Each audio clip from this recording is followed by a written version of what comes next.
وہ وقت جان لیجئے وہ ہے افطار کا وقت۔ روزہ دار جب افطار کرتے وقت جو دعا کرتا ہے اللہ رب العالمین اس کی دعا قبول فرماتا ہے۔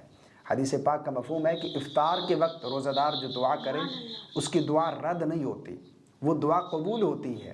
تو ہمیں اس وقت کو حاصل کرنا ہے، لیکن افسوس کے ساتھ کہ یہ وقت ہم مس کر جاتے ہیں، غفلت میں رہ جاتے ہیں۔ ہماری گھر کی خواتین جو ہیں وہ افطاری بنانے میں مصروف ہو جاتی ہیں، دسترخوان لگانے میں مصروف ہوتی ہیں، ارے فلاں چیز لے آؤ۔